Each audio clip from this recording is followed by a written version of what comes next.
Welcome back to the Investing with Purpose podcast, where we explore the intersection of success and significance. We discuss alternative investment options from our experience buying hundreds of millions of dollars worth of real estate, but most importantly, how we're using that business to impact people in a positive way to leave a legacy that matters. Let's get after it. But we're going to focus on the 5 levels of leadership and influence. So I'm going to share my screen with you guys, but do my best not to just read through this, but this is one of the resources that he sent. Okay, so 5 levels of leadership. Most influential is what they call a referent. Least influential is what you call positional.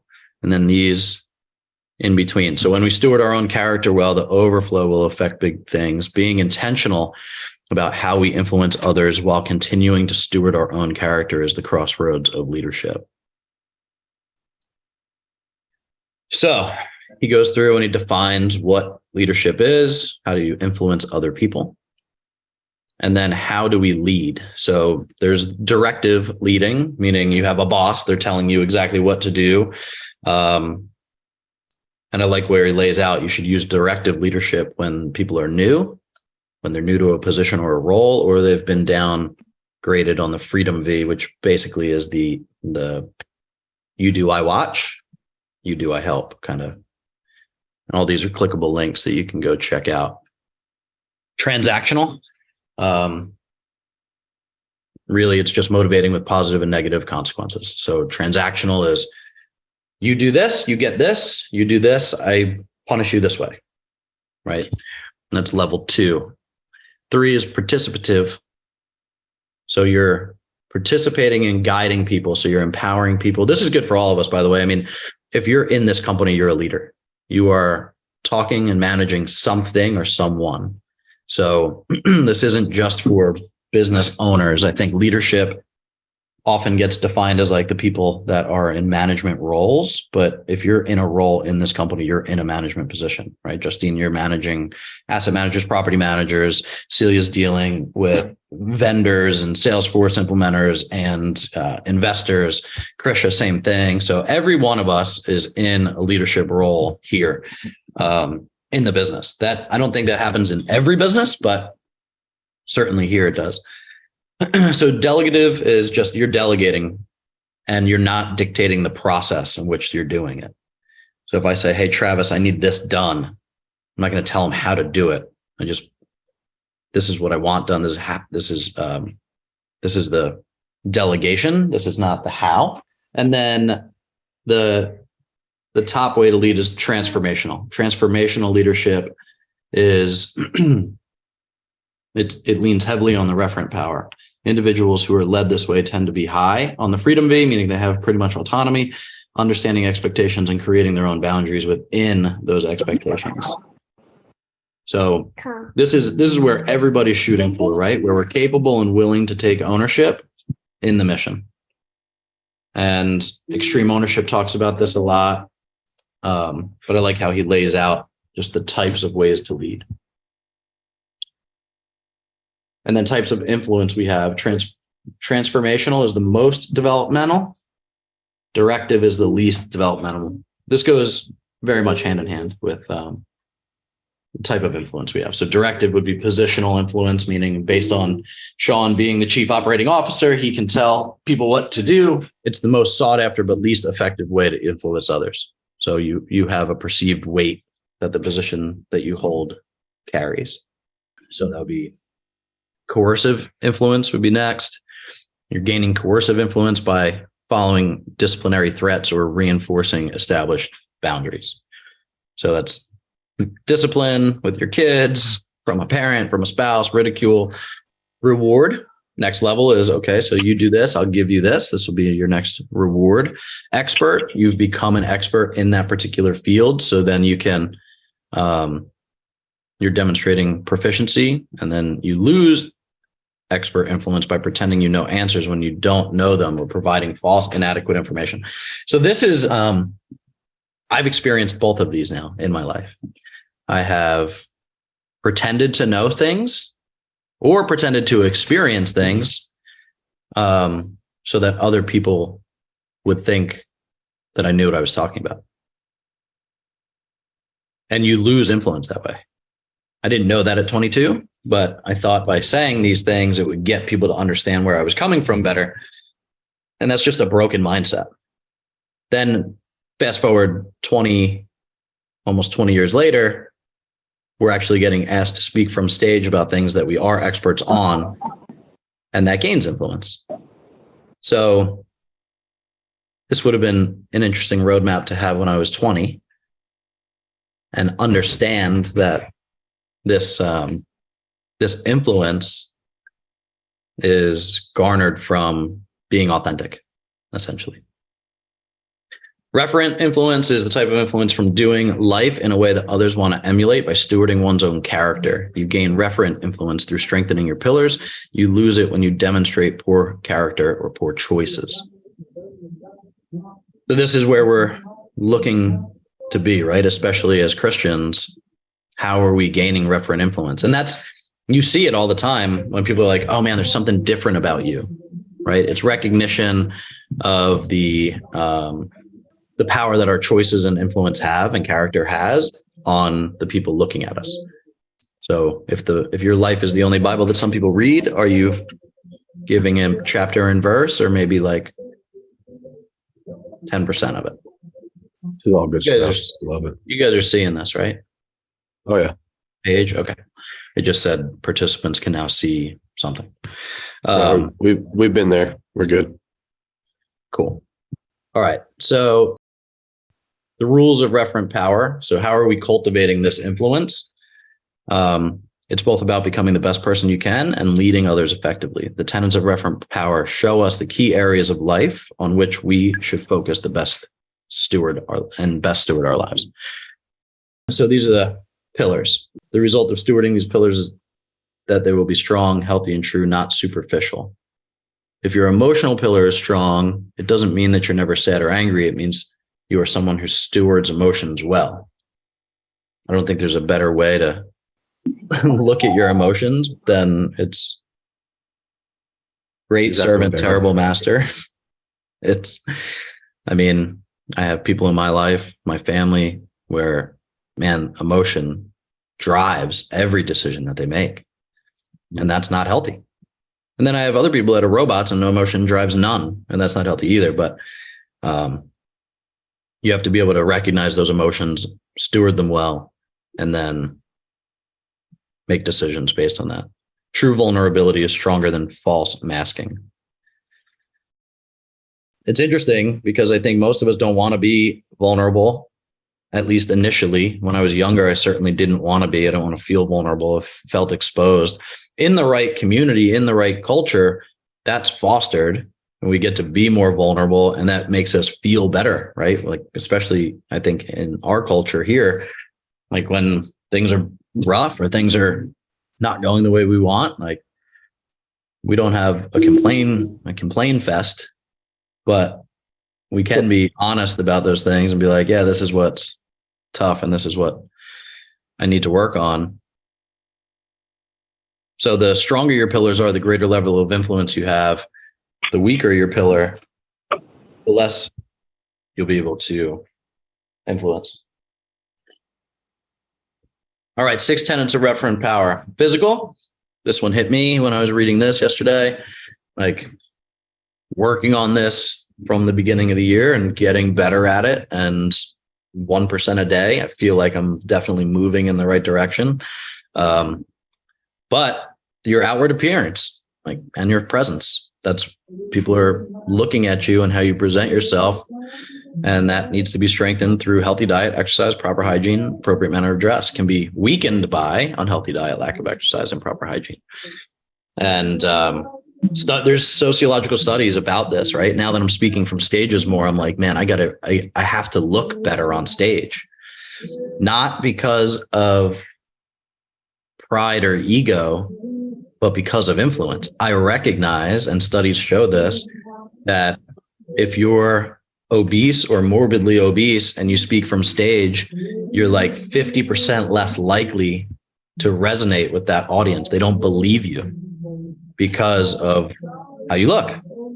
You dress like a slob, same thing, right? So if I put on a I'm not going to wear a suit and tie, but if I wear a jacket and a nice shirt and some nice jeans and nice shoes and a nice watch versus getting up there in like a ripped up jeans and t-shirt, you lose credibility. So,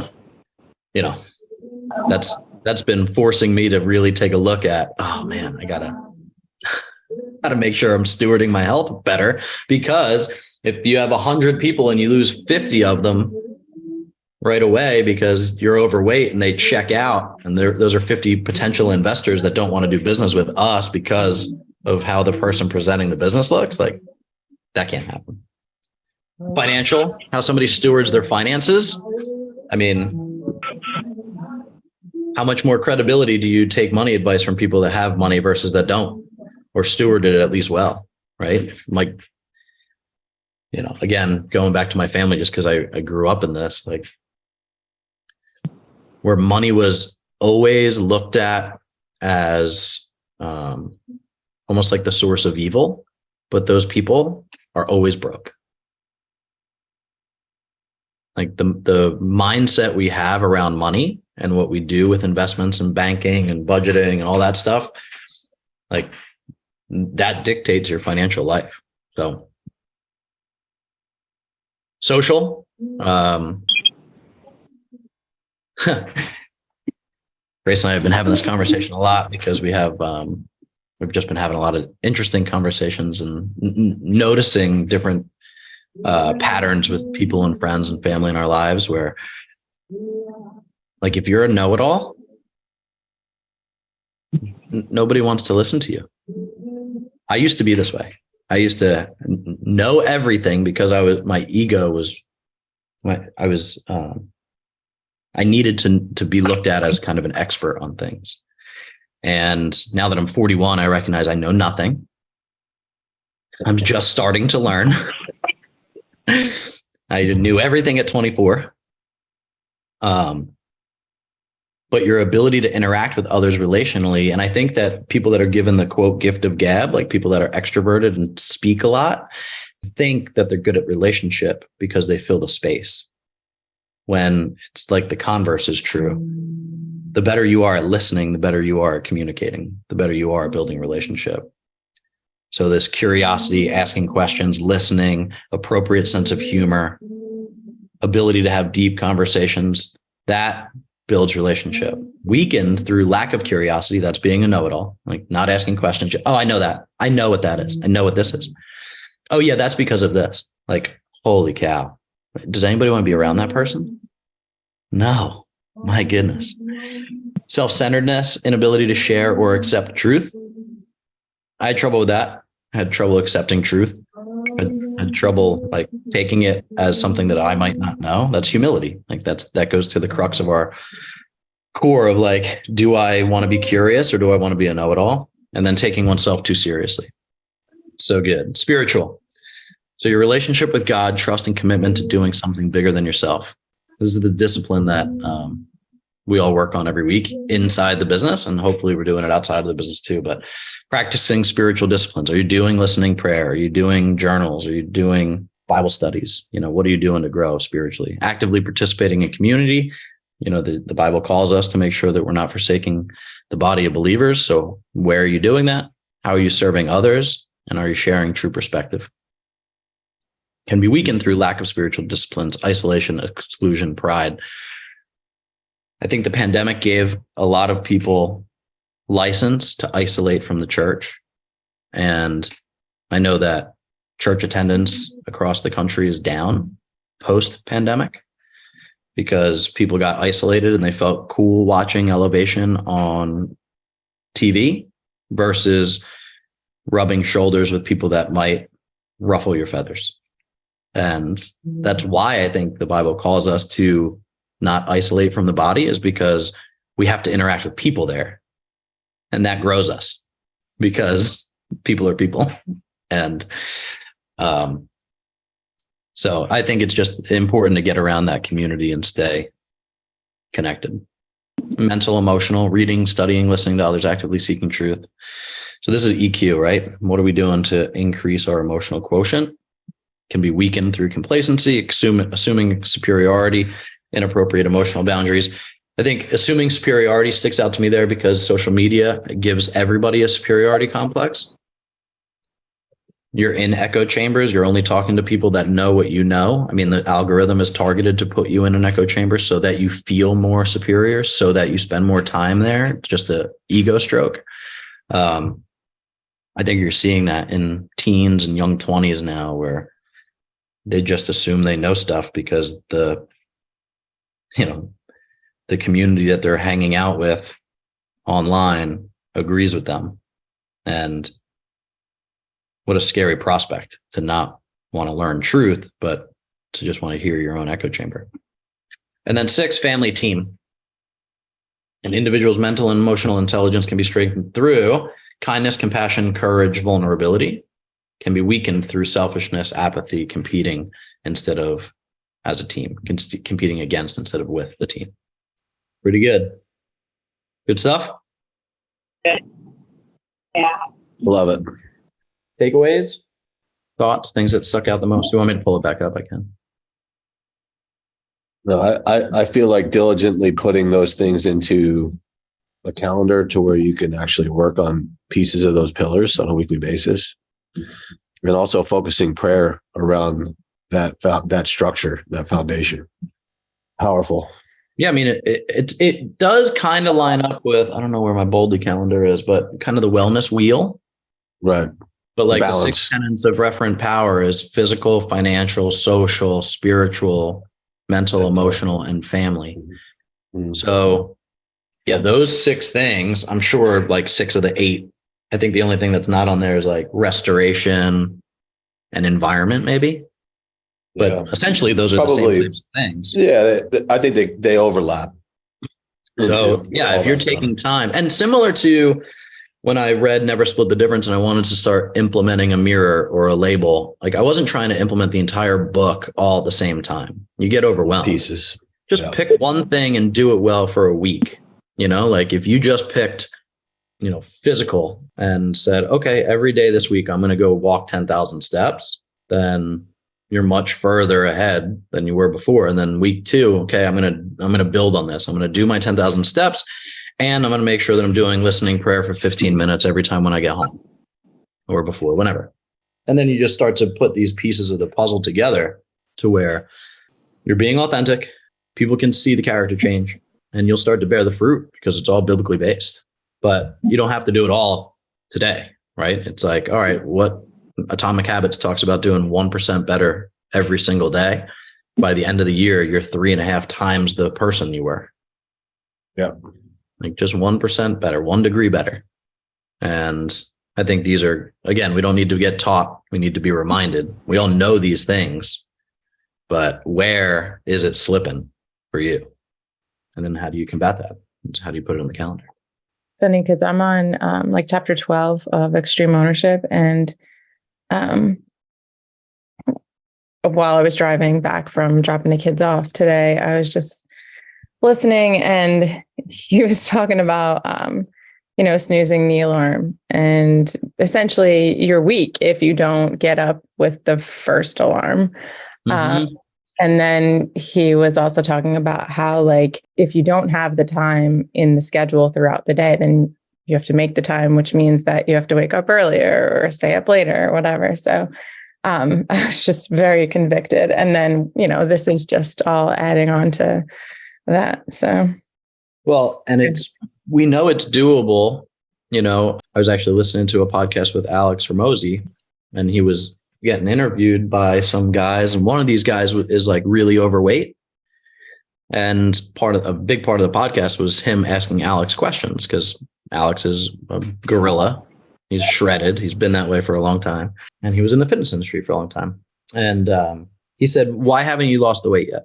And the guy goes, I don't really know. He's like, "Well, do you know how to lose weight?" He's like, "Oh yeah, I know what to do." And he goes, "So the question isn't what to do, it's why aren't you doing it?" And they went down the rabbit hole of like, oh, well, maybe there's this emotional thing around food or blah, blah, blah. And I kind of loved Alex's answer. He was like, no, you just don't want to. So, because if you wanted to, you would do it. He's like, what's stopping you from doing it? And one of the other podcasters was like, well, maybe there's something more deep seated. Maybe there's some emotional blah, blah, blah. And he goes, yeah, but I hate that answer. He's like, because now we're always making a big problem, a bigger problem.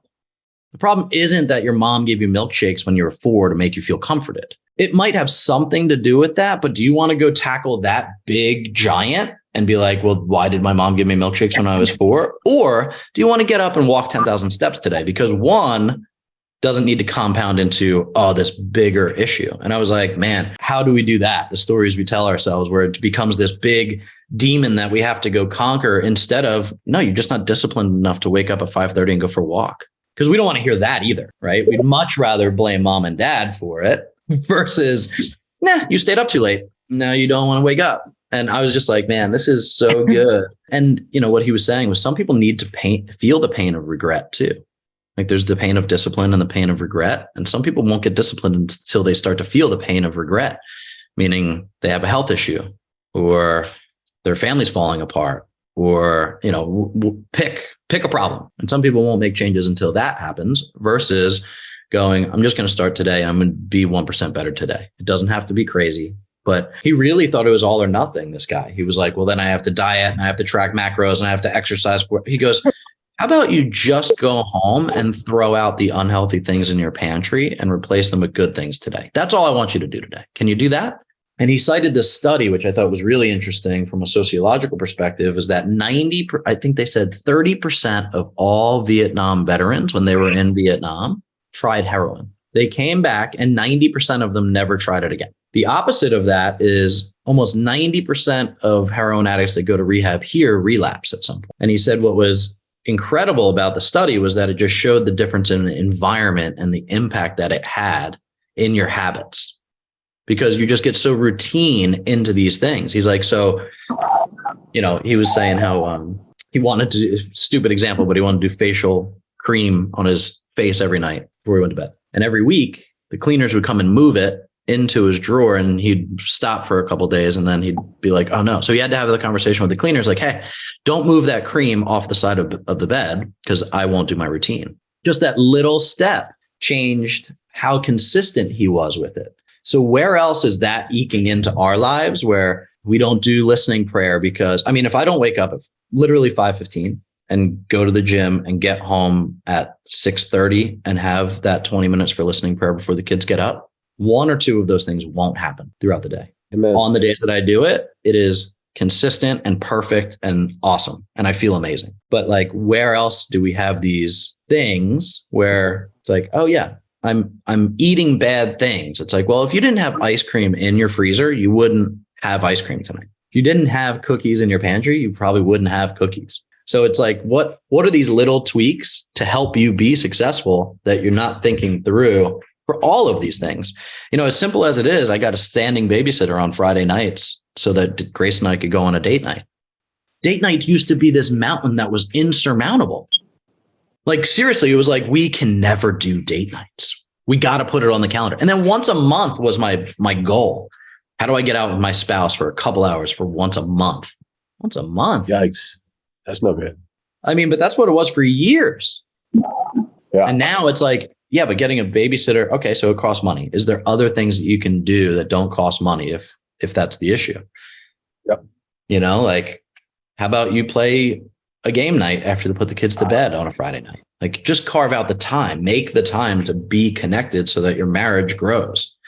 Like, people that are intentional about weightlifting get buff. People that are intentional about their marriage have great marriages. It's everything. So it's how do we put those things into the calendar so that we can be successful at those things and be gentle with ourselves that when we have a bad day, it doesn't mean we fell off. And I think we do that to ourselves too. Like, I didn't go to the gym today. My whole week is ruined. No point. Or I had a pizza tonight, so I can, the whole week is shot. Like, no, you had a pizza tonight. Tomorrow morning, have an egg white frittata, and you're back on. No big deal. Once you get to a point to where something is a routine when you don't do it is okay, because it's not the majority, right? You need to get past that threshold with that consistency, and then it's like, okay, if you fall off one day or 2 days, whatever, not a big deal. This is my life at this point. Like, this is what I do, and if I don't do it, that's not the norm. You have a new normal. Yeah, and it takes time to do that. You have to almost become obsessive on certain things, Amen. Right? To get through that barrier. But And this was one of the guy's complaints. He was like, I remember, he's like, I lost 40 pounds before. I was counting macros and I was doing this. He's like, but I was becoming obsessed. He was like, I was planning out my next meal and I was doing this and I was doing that. And he's like, I really feel like it was taking over my life. And Alex was like, good.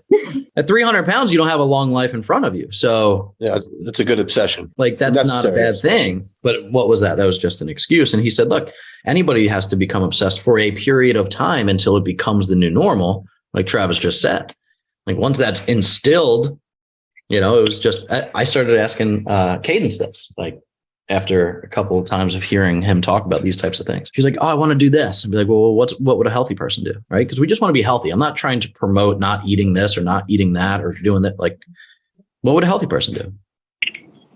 Because if that's the type of person that you're going to be a healthy person. What would a healthy person do? I don't know because I haven't lived it for so long, but I know what a healthy person would do in this situation, right? I know they would grab an apple instead of a Z-bar or whatever these kids always ask me for. And weight loss is just the easiest one to pinpoint, but this is a discipline in every sense of the word. Like, is listening prayer a part of your daily? Is reading the Bible a part of your daily? And like, is it convicting when you don't do one day? Probably not.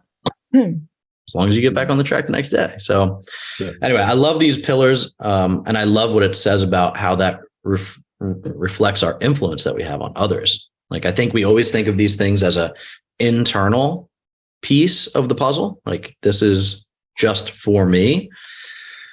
But no, what he's saying is that this is how, like, once you're leading yourself in these places, then you'll have the influence for other people to believe you because you're authentic. I mean, whenever I take advice from guys that are shredded, like, I do believe them more because they have the discipline to get up and go do the hard things that I don't want to do all the time. They don't want to do it all the time either. Like, there's no big secret to this. Like, if you talk to those guys, they just do it anyway. Jocko talks about this all the time. Yeah, discipline so does doesn't care how Goggins. you feel. Right? Goggins has a conversation with his running shoes every morning. It's not a fun one, but he gets through it.